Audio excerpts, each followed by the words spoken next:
बिस्मिल्लाहिर्रहमानिर्रहीम। अस्सलाम वालेकुम नाज़रीन, आप यूट्यूब चैनल देख रहे हैं। मैं इमरान ख़ान हूँ।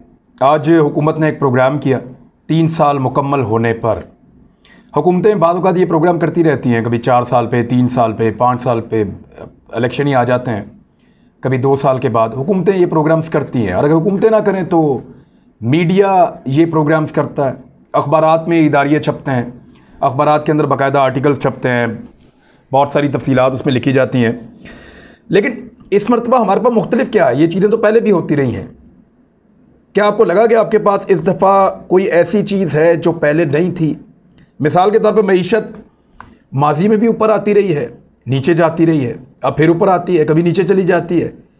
ये तो पार्ट ऑफ द गेम है। मईशत तो ऊपर भी आती है, नीचे भी जाती है। डैम्स माजी में कभी बनते रहे और कभी नहीं बनते रहे, आजकल बन रहे हैं। अयूब खान साहब के दौर में बने, एक आधा और दौर है उसमें काम होता रहा, लेकिन अब फिर बन रहे हैं। लेकिन ये चीज़ें तो माजी में भी होती रही हैं। तरक्याती मंसूबे कभी चलते हैं, कभी नहीं चलते, कभी स्लो चलते हैं। करप्शन कभी होती है, कभी कम होती है, कभी ज़्यादा होती है, लेकिन ख़त्म नहीं होती। और आज भी कोई ये क्लेम नहीं कर सकता कि पाकिस्तान से करप्शन ख़त्म हो गई है। तो ये भी कोई नई चीज़ नहीं थी। अमन व अमान कभी बेहतर होता है, कभी बुरा होता है, और आइंदा भी ऐसे ही होगा। यानी अमेरिका जैसे मुल्क में, तरक्की याफ्ता तरीन ममालिक में भी अमन व अमान की सूरत हाल के ऊपर उनको हमेशा प्रॉब्लम्स रहते हैं, तो ये भी रहेंगे। हमारा किसान क्या पहली दफ़ा खुश हुआ है? इससे पहले क्या वो कभी खुश नहीं हुआ? यानी 2-3 साल में उसको बड़ी अच्छी उसकी फसल बिकी है, उसको बहुत फ़ायदा हुआ, लेकिन ये फ़ायदे उसको पहले भी मिलते रहे हैं। गरीबों को सस्ते कर्जे पहले भी मिलते रहे हैं, दिए जाते रहे हैं, कभी नहीं भी मिलते रहे, कभी उसमें से लोग पैसा भी खाते रहे। तो ये भी नई चीज़ नहीं है। एहतसाब पाकिस्तान में पहले भी होता रहा है, एहतसाब पाकिस्तान में अब भी हो रहा है, यह भी मुख्तलिफ नहीं है। तो इस सारे के अंदर मौजूदा हुकूमत के 3 सालों में मुख्तलिफ क्या है? आपने कभी इस पर गौर किया है? शायद इस एंगल से आपने कभी गौर नहीं किया। मैं आपको बताता हूं, यहां मुख्तलिफ सिर्फ एक चीज़ है, एक शख्सियत है, इमरान खान। बाकी सब कुछ पहले हो चुका है, बाकी सब कुछ तकरीबन पहले जैसा है। कुछ चीज़ें थोड़ी सी मुख्तलिफ हो सकती हैं, लेकिन जो बड़ा फ़र्क है वो एक आदमी है, इमरान खान, जो मुख्तलिफ है। एक अड़ियल, ज़िद्दी और ख़तरनाक हद तक दिलेर आदमी, जो नताइज का नहीं सोचता, जो ठीक लगे वो कर देता है, फिर नुकसान हो या फ़ायदा हो वो डटा भी रहता है उसके ऊपर। बातों का ऐसा होता है, नुकसान हो जाता है वो डटा रहता है, फ़ायदा हो जाता है फिर भी डटा रहता है। तो मुख्तलिफ आदमी है जो हार नहीं मानता। और शायद इंसानों की गलतियों में या जराइम में या उसकी डिक्शनरी में जो सबसे बड़ा जुर्म है वो भी यही है कि कोई हार मान जाए। हर जगह पे, हर तकरीर में वो बताता है कि हार नहीं माननी है आपने।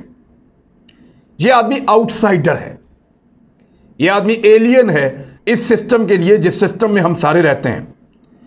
सिस्टम सबको एक्सेप्ट कर रहा है, सबको कबूल कर रहा है, लेकिन इस एक आदमी को कबूल नहीं करता। लेकिन इसके बावजूद ये आदमी रोजाना इस सिस्टम में नकब लगाता है। और इस सिस्टम में, मतलब सिस्टम ऐसा है ना कि उसके अपने बड़े अच्छे अच्छे साथी माफियाज का हिस्सा हैं। ताकतवर तरीन हुकूमतें भी कभी अपने दौर के अंदर माफियाज को हाथ नहीं डाल सकी। यानी जो 2 तिहाई वाली हुकूमतें भी थीं, उन्होंने भी अपने साथियों को कभी नाराज नहीं किया और उनके खिलाफ कभी ऐसी कार्रवाई नहीं की जैसी इसने एक लूली लंगड़ी हुकूमत के साथ किया। यानी अपने साथियों को नाराज किया, अपने इत्तेहादियों को नाराज किया, लेकिन कुछ चीज़ों पे कॉम्प्रोमाइज़ नहीं किया। बदतरीन सियासी मुखालफीन जो एक दूसरे को हमेशा करप्ट कहते रहे, बेईमान और चोर कहते रहे। पीपल्स पार्टी नून लीग आपके सामने है। वो ये कहते थे कि नवाज शरीफ से बड़ा कोई गद्दार नहीं है, उससे बड़ा कोई चोर नहीं है। वो तो एक ऐसा पंजाब बनाना चाहता है कि इंडियन पंजाब और पाकिस्तानी पंजाब इकट्ठा हो जाए। वो तो सौदेबाजी कर रहा है और बड़ी सिस्टमैटिक करप्शन करता है। और ये सारे फ्लैट्स और 2 नंबरी इसने किए। पीपल्स पार्टी ने कहा था, साबित भी किया था, लेकिन कभी जेल में नहीं डाला। नवाज शरीफ साहब ने कहा कि जरदारी से बड़ा, बेनज़ीर भुट्टो, इन लोगों से बड़ा कोई चोर नहीं है, कोई डाकू नहीं है, कोई लुटेरा नहीं है इस मुल्क को लूटने वाला, लेकिन जेल में नहीं डालते थे। एक दूसरे को करप्ट कहते थे, साबित करते थे, जेलों में नहीं डालते थे। लेकिन ये एक आदमी बाहर से आया, इसने दोनों को मिलकर जेल में डाल दिया, दोनों के साथ कॉम्प्रोमाइज़ नहीं किया। यानी तारीख का सबसे बड़ा अपोजिशन का जो अलायंस बना वो इस आदमी के खिलाफ बना है, और फिर भी वो इसके खिलाफ कुछ नहीं बिगाड़ पाया। यानी 11 जमातें थी उस अलायंस के अंदर, और 2 वो जमातें जो दोनों बार बार उनके वज़राए आज़म रहे हैं पाकिस्तान में।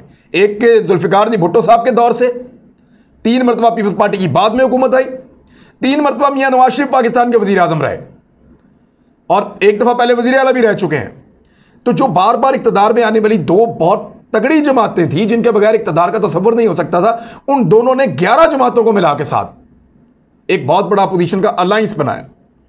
लेकिन उसने कहा मैं NRO नहीं दूंगा और ये अलायंस उसका कुछ नहीं बिगाड़ सका। मुख्तलिफ आदमी था, पूरी काबीना ने उसको डराया, मीडिया ने उसको डराया, उसके साथियों ने उसको डराया, सब ने कहा कि ये सारे मिलकर तुझे खा जाएंगे।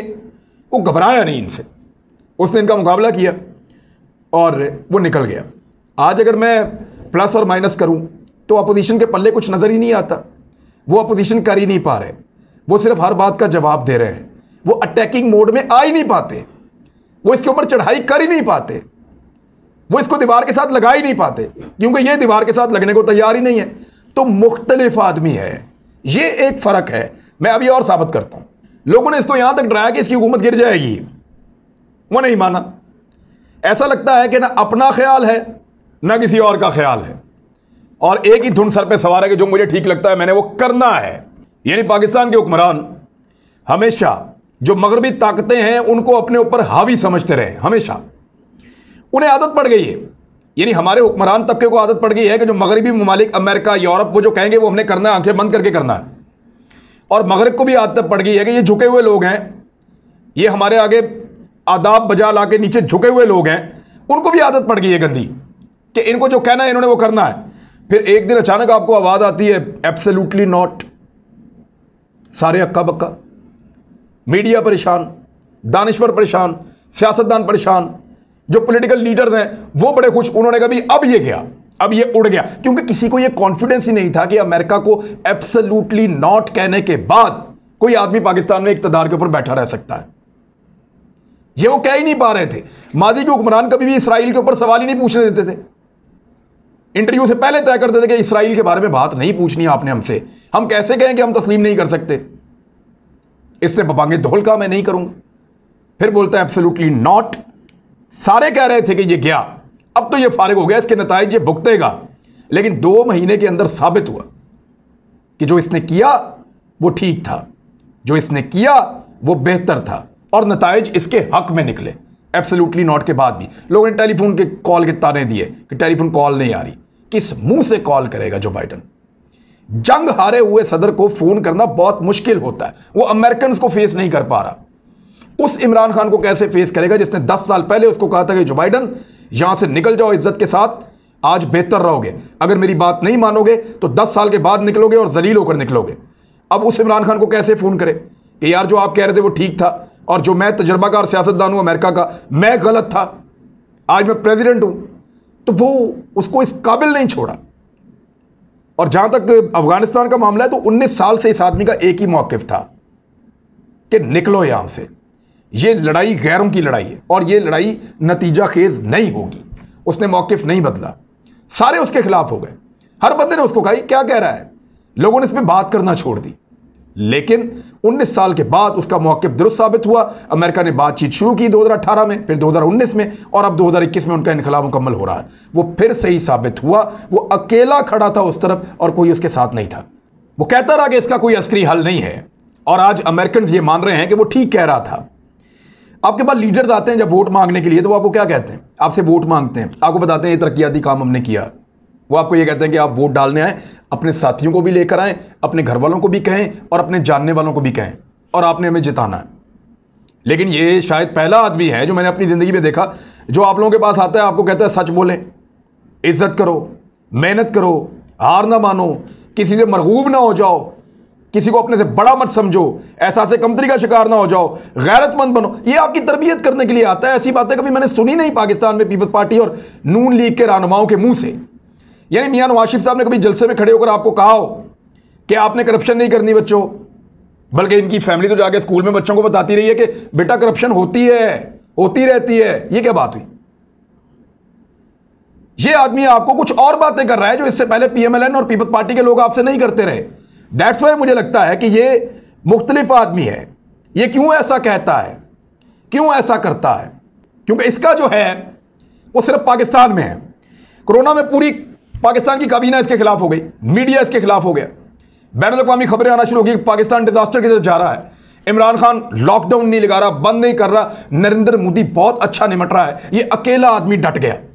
मुझे अच्छी तरह याद है, हम प्राइम मिनिस्टर हाउस में गए, मैंने भी इससे मुखालफत की, हम सब ने मुखालफत की, बाकी सब लोगों ने भी की, सबको लगा कि इमरान खान गलत कर रहा है, लेकिन वो अकेला डटा रहा। और उसके बाद हुआ क्या, फिर पूरी दुनिया आज तस्लीम कर रही है कि अगर किसी का मॉडल फॉलो करना है, किसी का मॉडल स्टडी करना है, तो वो इस आदमी का मॉडल है, जो इसने किया था वो करो। कोरोना से बचने का बेहतरीन तरीका यही है।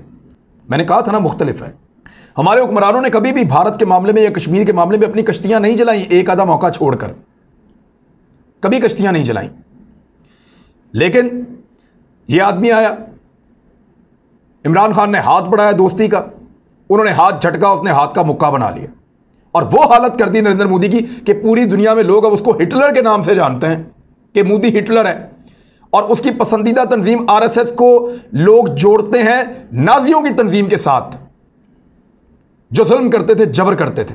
तो उनको एक नई शक्ल बनाकर दे दी और भारत की इतनी हजीमत और इतनी शर्मिंदगी आलमी सतह पे कश्मीर के मामले पर कभी नहीं हुई जो इन 2 सालों में हुई है। बेशक वहां पे बहुत बड़े फेलियर्स हैं, बेशक पाकिस्तान को जो अचीव करना चाहिए था वो हम नहीं कर पाए, बेशक के कश्मीरी आज भी पिस रहे हैं, हमें बहुत जल्दी है कि कश्मीरी आज़ाद हो जाए। लेकिन इसके बावजूद जितना आप कश्मीरियों से पूछ के देख ले, मैं खुद कश्मीरी हूं, रोजाना फोन कॉल्स आती हैं वहां से लोगों की, वो ये कहते हैं कि जितना इमरान खान ने हमारा इशू उठाया, पाकिस्तान के किसी और प्राइम मिनिस्टर ने पहले नहीं उठाया, वो खुद कहते हैं। तो मुख्तलिफ आदमी है। मुख्तलिफ कैसे? सऊदी शहजादे ने आकर पूछा कि क्या चाहिए, मादी के हुक्मरानों से भी पूछते थे, वो शहजादे हैं, बादशाह हैं, वो ऐसे ही पूछते हैं क्या चाहिए। और हमारे हुक्मरानों ने, मादी के हुक्मरानों ने वहां पे क्या क्या लिया वो आप देख लें।